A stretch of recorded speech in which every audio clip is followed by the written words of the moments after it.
How's it going, guys? Wow, your screen looks like 4K Ultra HD, and we're just like a blurry mess over here. Little oil up on the camera there or something. I know it's Tyler's phone, so just think what you want to on that one.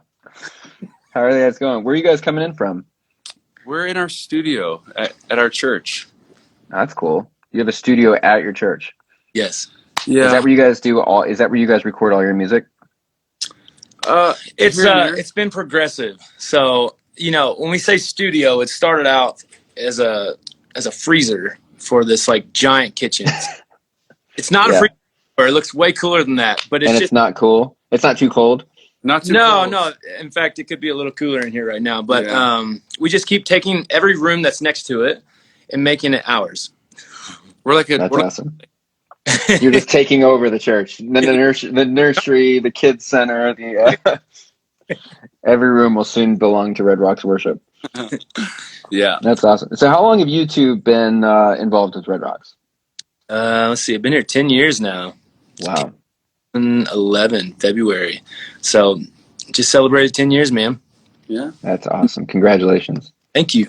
I've been here for 5 years. 5 years. I know, isn't that crazy? That's pretty nuts. Oh my gosh.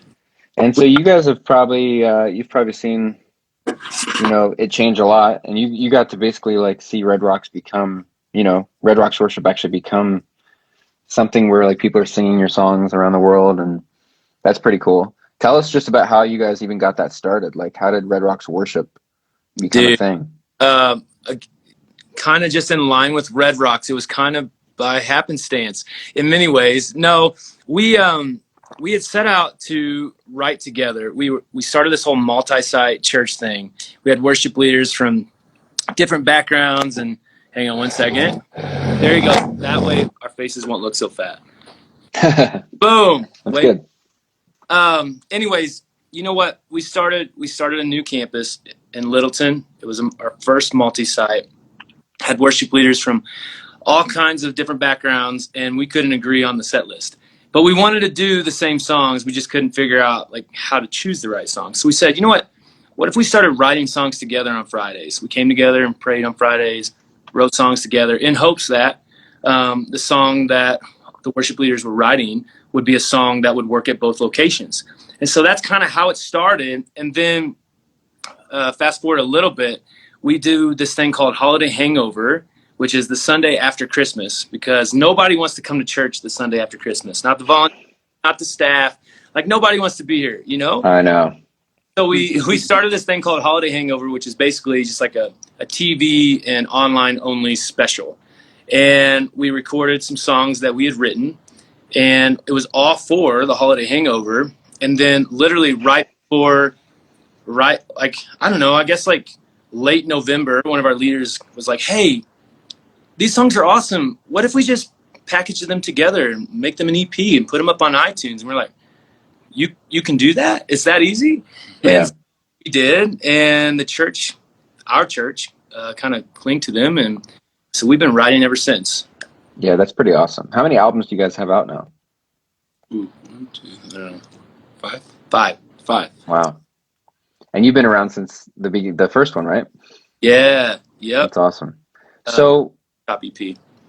Yeah, that's awesome. And I know I want to talk about the new EP here in a minute, but I'm curious. This has been a pretty like tough year for a lot of churches. Yeah. A lot of worship leaders, like churches had to like on a dime go remote.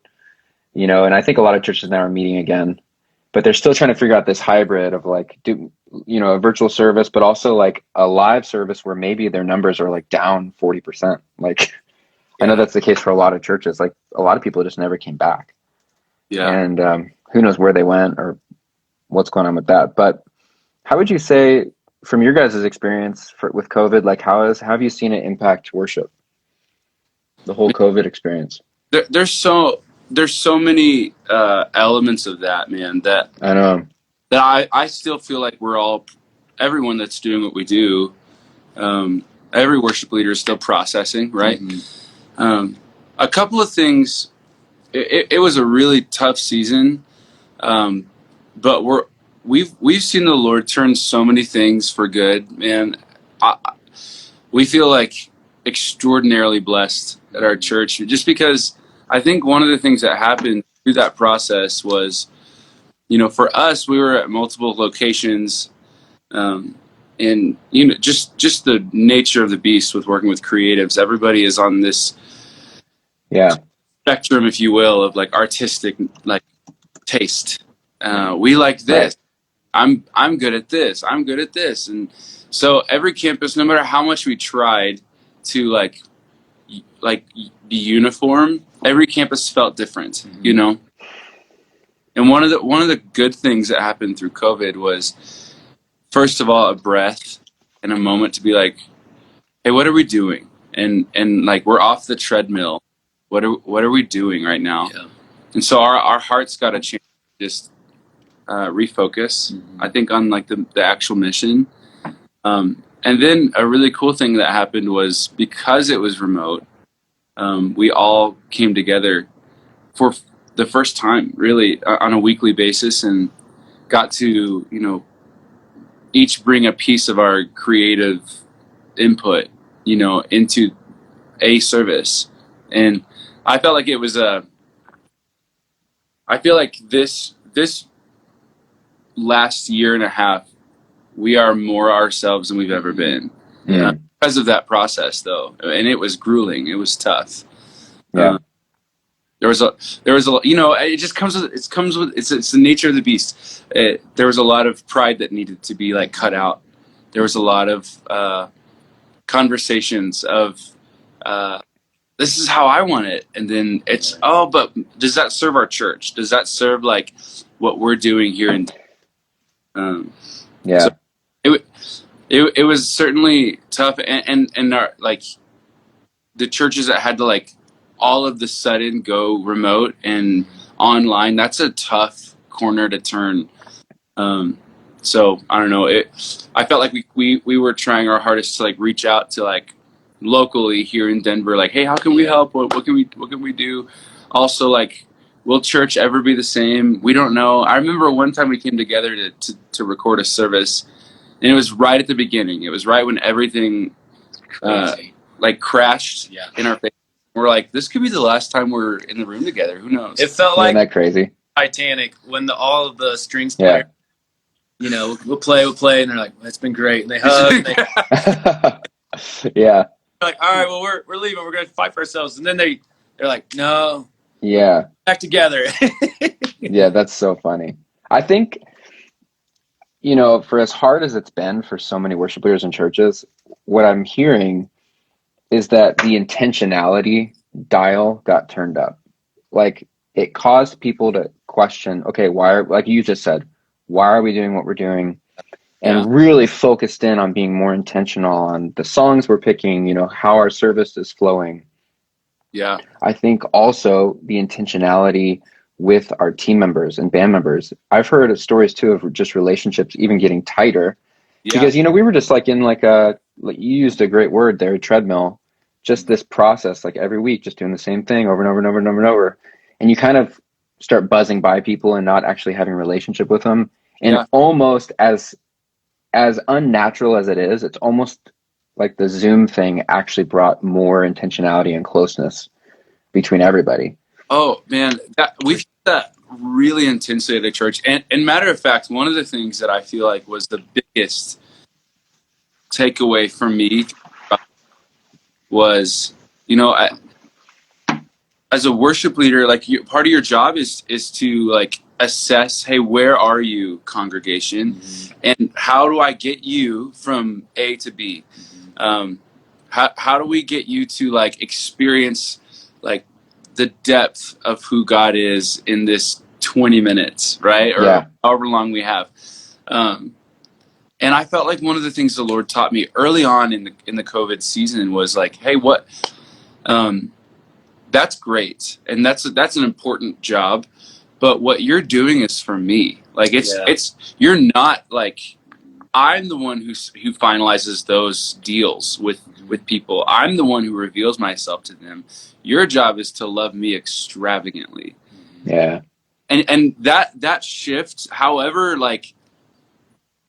minor it might have been, like that like 1 degree off from what the Lord had asked me to do was really wrecking my soul the longer that we did it. And so coming back to that reality of like, oh man, I love the Lord so much, and this is all for him, all of it. And Lord, your will be done. You reach people, you bring them in, I feel like that focus was shift. Yeah, it's all part of that refocus that you were talking about, which I think has just been reflected in the songs that we've been writing and singing. And even just like the experience, if you come to Red Rocks Church on a weekend post-COVID, it's a very, very, very different experience than pre-COVID. Yeah. And I'm very proud of that. I'm very thankful for that. But it's not because we set out to change it. It's because we refocused, like what you were saying, and we got our eyes where they needed to be, and started just like, it's not like we didn't worship God in the past. It's not the point. Yeah. But instead of like feeling this pressure to sense and shift the room like we always feel, instead of like leaning into that and that being number one, it was exactly what you said. It's like, no, I'm just going to worship the Lord, because in a world where it is just crazy and it's getting darker and I don't have I know one answer, and that is Jesus. That's all I know. So if we just go after him, like on a personal, individualized basis through our worship, then there's something that it's like a glue, and it just brings us all together, and it overflow into the people that are watching online, into the people that are in the seats, whatever. But just getting back to focus where it needs to be. And people need that more than ever right now. Just a space to worship too, and freedom in that. And just because you're right, man, like the world is just getting, it seems like crazier and crazier. Yes. So shifting gears, I should have asked this question before when we were talking about how you guys got started doing music. What advice would you give for a worship leader or a worship team who's wanting to start recording and writing their own music at their church? Because I know that it can sometimes feel like, gosh, there's already so much out there. Do we really have anything else to offer? Are we just wasting our time doing it? And what advice would you give to a worship leader who's thinking that? There's a few things. I think if I'll just use me as an example. If my desire is to write music to be like fill in the blank, similar to Elevation or Bethel, or like fill in the blank with whoever that is, then that's covered. The world is being led in worship with their honest offering, right? Like that's great. Here's where I would encourage a worship leader to start writing is, number one, Chris McClarney said this. He said that he kept praying, like, Lord, give me the songs of heaven. Give me the songs of heaven. And he said the Lord corrected him one day, and he says, I already have those. I want the songs of Chris. I've been waiting 2,000 years for the songs of Chris. And that's what I would say to a worship leader is like, man, you have this insane database of sermons preached from your pastor that he has spent 40 plus hours a week to put together. Like, you have this amazing resource in front of you on a weekly basis. You have stories in your church of people that are attending or coming online that it is unique to you. It is unique to your house. It is like their story is a testimony. Like, we overcome by the blood of the Lamb and our testimony. And so, like, we're literally, my encouragement would be like, find ways to weaponize people's testimonies. And the testimonies you're surrounded by are unique to where you are, not just this like bland blanket story that everybody, you have access to it. And so I'd love to encourage writers and worship leaders to jump on that reality that they have such close proximity to some of the most intense life change, and like write from that, Absolutely. I mean, and capture the sound of your house, like, because we don't need another Red Rocks or Bethel or Elevation or Hillsong. Like, they're amazing. They're all amazing. But right from your house. I don't know how else to say that. Like, what your people need. There are people that are walking into your building that have their own stories and they're coming to your buildings for some reason. I don't know, but the Lord's calling them to your church. And so therefore they're going to hear the message from your pastor, and therefore they're also going to hear the message, quote unquote, that you're preaching through the worship set list that you put together. And so, man, just to piggyback off of what Corey just said, like, really ask the Holy Spirit for what's happening in this room and at this church, and follow that. Just lean in to that sound and lean into what the Spirit's doing at your place. Yeah, that's a good word. A lot of worship teams struggle. I was just leading worship at a church this past Sunday, actually, as a guest. And I was in the green room, and I heard the people who were there just say how hard it is. Like, they're missing a lot of musicians, and how hard it is to fill in spots and get keyboard players and drummers. And they were all just brainstorming, like, how do we get more people to serve? And I know a lot of churches are experiencing that, where they have a lack of band members. What have you guys found at Red Rocks? Like, how does that work? How do you guys get more worship volunteers? Man, I want everybody to know it's equally hard here. Yeah. Don't think that or assume it, but when we started church back up after closing the doors for COVID, like, it was real slim pickings there for a minute. We were like, I don't know how we're going to pull this off. My encouragement to you, because this is what happened for us and this is what really helped, was we gathered the troops. It was time to call the army together. And so we had a big team night with all of our worship volunteers. And we basically said, hey, like, if you're in, we need you to step up. And we need you to take ownership of this thing. We have lots of worship leaders on staff. That's great. Their job is to shepherd, pastor, and build worship teams at their location. And that's amazing. They do a great job of that. But they're only one or two people, right? But we have an army. We have a volunteer base that's like, we don't schedule you so you'll play your guitar or play the keys. We schedule you to be a leader on the stage and to help make heaven more crowded with your instrument. And so we got to be builders. I need you to be a builder. I need you to take ownership of this thing. We're all Red Rocks worship. And you know what? Some people actually didn't. Maybe they weren't used during COVID like they wanted to. And so we lost a few people. But that's okay. We gave them that out. We said, hey, but also if this isn't your place, that's okay. But for those of you that this is your place, like, hey, you have to commit to this thing. You have to commit to this thing. And so I say all that to say, when we got the other volunteers really energized and excited about this thing with us, then all of a sudden, oh, well, I know this person. Yeah. All it takes is like one or two musicians to really get excited, because normally good musicians know another handful of good musicians. Totally. That's just normally how it goes. You don't need the whole, you don't need all 5, 6, 7. You just need one or two to get real excited and go out there and chase down for you.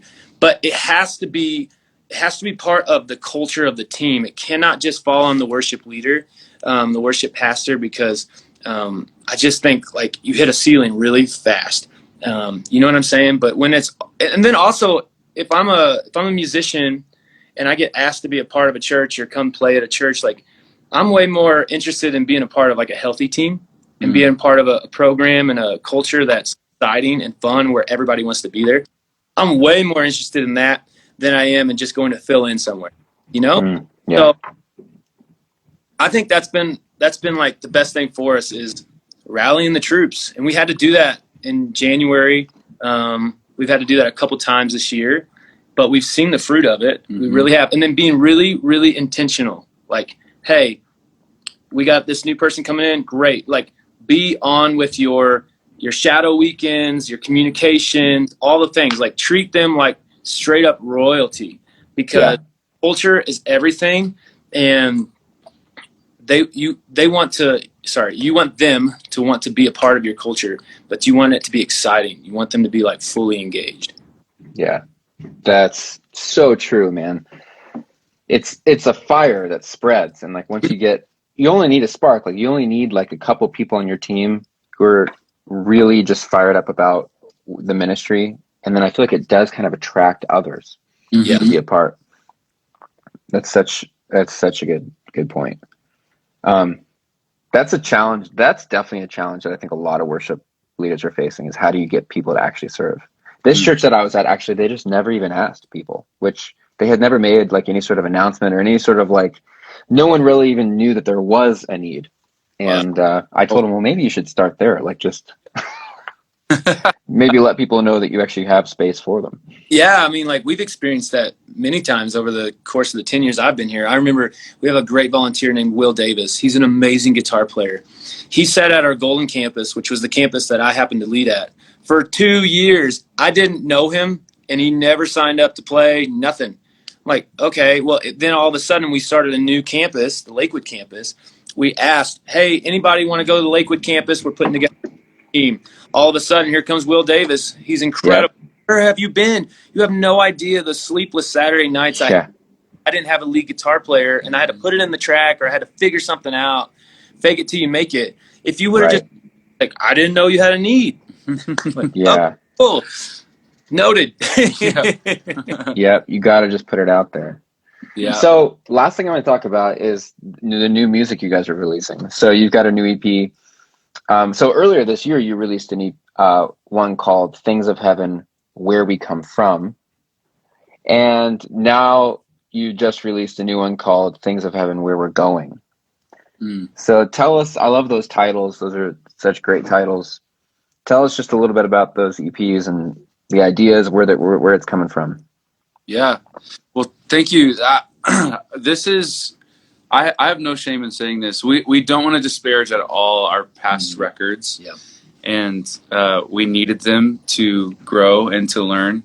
But this is the first record that feels like home to us. This is the first time we've done these songs with our church before recording them, which is just not smart. Took us a while to figure that out. We would like record a full-length record, and they're like, "We don't know these songs, dude." Whoops. But yeah, this record, I'll say we split it into two, put it to two parts, and we wanted to create a story, an arc that was like, hey, this is where we are. This is the reality. This is we were in a tough time. I mean, the first part of this record, we wanted to give people the opportunity to put their eyes on Jesus, the author and perfecter of our faith, right? Off of the world, at that time there was COVID, there was a bunch of unrest, and pretty much if you sneezed online, you would get just chewed out for everything. And so everybody's just scared and timid and like really, really stiff-arming everybody. And so we wanted to be like, hey, there's an opportunity in these songs to let the walls down and commune with God. Talk, we wrote a song called Echo Holy, where it's nothing about us. It's nothing about what we see, feel, taste, smell. It's nothing about it. It's all on the majesty, holiness of God. And we really wanted to start it that way, to give people the chance to take a breath and relax. This is where we come from. This is the reality. We have the image of God alive inside of us. Then the second half is the, hey, get ready, because the kingdom of God is at hand. Like, Jesus is coming back. I feel like when I say that, I'm like, why isn't everybody running around the room right now? Jesus is coming back, and we get to be excited about that. We get to be excited about the reality that we're going to see dry bones dancing and strongholds bowing before Jesus. And so really both projects, the coolest thing about them, I think, it's our church. Yeah. It's our people. We wrote the songs for specific people that were going through things, and we couldn't pastor them because we couldn't see them. So this was our attempt at pastoring them through song, to give them a song they could sing Monday through Friday. Man. So I don't know. Do you have any thoughts? No, I mean, this is by far and away these two EPs. We recorded it all in one night, late October last year. Oh, okay. Split it up. We split it up. Why'd you guys split it up? A multitude of reasons. I think just overall, I think overall we felt like this project had more than one or two songs that really needed to be highlighted. They were special and important for this season. It's really interesting. We didn't really pick like exactly when this EP would be released or the first one would be. It kind of happened that way with our label, but really what happened was the Lord just timed it out perfectly, as he always does. So in short, we just felt like there were a handful of songs that really needed to be highlighted, and if we just dropped everything, maybe some of them would be missed. We thought we were being really clever and like really strategic. The truth is like God just knows better than we do. So there are songs that are on this EP that needed to come out now, and there are songs on Where We Come From that needed to be out early this year. Yeah, right.